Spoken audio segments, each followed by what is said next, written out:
这些饲料是中国过来的吗？越南的。为什么不用中国的饲料呢？中国饲料一个是它的价格高，再一个的话，蛋白质含量高的那个饲料它不会运往这里来，因为价格太高用不起嘛，所以我们只能用这种，就是经济又实惠。我爸爸让我买过来的饲料机器放在这里，自己配饲料的话，它可以节约饲料成本，但是冬天鱼不吃饲料，所以就没办法动工。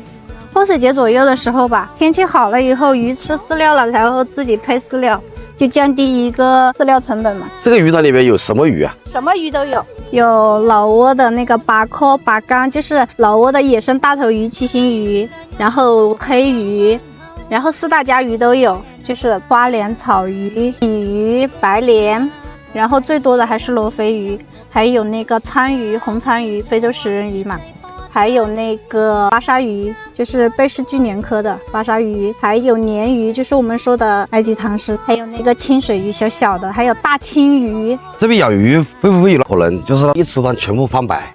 那看这一个鱼塘，这个是我邻居家的，去年7月份他家鱼塘正好那个鱼，整塘的鱼正好可以上市了，舍不得卖，那个时候价格很漂亮，就挣的可多了，他舍不得，他就去拿别人家的鱼，自己家的鱼想着再养大一点点再卖，一夜之间全白了，整个鱼塘全白了，就1年辛苦就全没了。你们这养的鸭子啊？对，就让它吃田螺，吃小鱼，原生态的嘛。刚来的时候，我们家里面有一个鱼苗塘，就刚从泰国进过来的鱼苗，5万条鱼苗，5万尾鱼苗，他就放了50只鸭子进去。他说吃田螺，然后那鸭子全跑到鱼苗塘里面，把我鱼苗都吃了一半，真的就是心在滴血。你这边请工人1个月工资多少钱？最开始的时候是120万1个月，就相当于他4万块钱一天。现在呢？现在他们是200万1个月，男工人250万。你工人是在附近的吗？不，他们在嘎西那边就比较远。在附近的话，他工人就是3天打鱼2天晒网，他就上班就是不会很安心的。然后他就现在在这里安家了，他盖的牛棚比我还富有，我相当于我就是帮他打工了。他现在有4头黄牛，一头黄牛可以卖到1000多万、2000多万，就相当于人民币6、7千块钱一头牛了。他现在有4头牛，然后那一头牛还怀了一头小牛。你看他在这里，这地他随便种东西，他种了丝瓜、后玫瑰、茄、芭蕉、香蕉。我们家都是不需要买香蕉、芭蕉吃的，这些都吃不完。这个是什么？红桃 K， 我们国内叫它洛神花。这个能吃吗？可以吃，晒干泡水喝。这个？对，你看它是红色的，就是对女性特别友好。它可以做成果干、果脯。工人一般一天做的事情是哪些？他们做的事情，早上起来捞鱼，捞完鱼以后就休息，然后再帮我把饲料运到鱼塘边放好。每天要定时定点喂料嘛，他把饲料放在那里，我不放心他们，我都是要自己去喂鱼，自己家里面的人去喂鱼。然后把饲料放好以后，他们就休息。然后下午2点钟或者3点钟，他们又出来上班。他会自己找事情做，我没有办法说每天具体安排他们做什么，除非说是有一些突发情况，像鱼塘那个决堤了，三螃蟹，还有那个鳝鱼，它会挖洞嘛，把那个挖出很多洞，就是水流过去以后它就决堤。然后就要把那个堵起来，然后就需要加班加点做事情。像一般老挝人他很难，就是你让他给你加班加点做事情的话，他们会不愿意的。像我们将心比心，对工人比较好嘛，就我们家里面有一些什么事情，他都会愿意帮我去做。现在这个工人帮我做了4年，我在这里养鱼6年，他帮我做了4年了。在老挝这边养鱼是老挝本地人多还是中国人多？都是中国人或者是华侨，老挝人养鱼的很少。还不到1/10。上面那一家种菜的云南人，去年12月份的时候，就10分钟之内，一整塘鱼全部冲到河里面去了，10多万人民币就一下子没了，就1年辛辛苦苦到头，1年到头就白干了。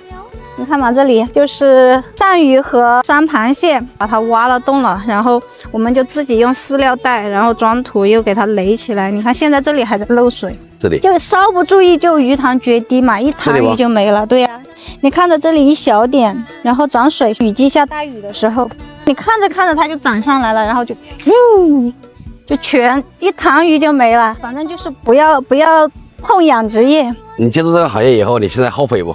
就像他们说，不当兵是后悔一辈子，当兵后悔3年。那我这个我不养鱼的话，我也会后悔，我为什么没养鱼？养鱼了我就后悔，为什么要来养？人就是这样子。这小孩子在中国吗？对，在中国。你几个小孩？一个。经济压力大，经济不允许，我也想响应国家号召3胎，但是不给力啊。想小孩吗？肯定想啊。29的时候给我打电话，他抱着他哥哥，他说别人家的爸爸妈妈过年都回来了，我的爸爸妈妈没回来，泪奔。他说我想妈妈了，又抱着他哥哥哭啊。这个就是鱼犯病了，它长毛了，细菌感染。就是我刚过来养鱼的时候，进了2吨鱼苗，10万人民币。然后老挝有史以来最低温了，零上3度，那罗非鱼就冻死了。然后我2吨鱼苗死了1吨，就2、3个工人就推着那个小3轮车推车，就一筐一筐，一车一车往那个外面倒的那个全是钱啊。他们不是说，老挝的活鱼有活鱼的价格，死鱼有死鱼的价格，臭鱼还可以拿去做臭鱼酱。对。真的，真的，就是你鱼哪怕起蛆了都有人收，但是它的销量上不来呀，就有可能1、2个人要个1、2公斤，但是你鱼塘一下10吨、几吨，那个量太大了，他们老挝人要不了那么多。你为什么不一个池塘里面养一种鱼呢？为了增加经济效益嘛。它罗非鱼是杂食鱼，它就是底层、上层它都会在。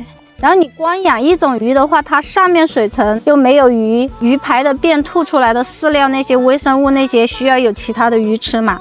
然后我们就会养一些就是上层鱼，它的排的粪便比较多，然后我们就需要鲤鱼那些底层鱼来吃那些东西，所以就是混养，就是增加经济效益嘛。去年疫情开放，好多饭店一开几十家，100多家就新开的，就是整个的像南博拉邦现在。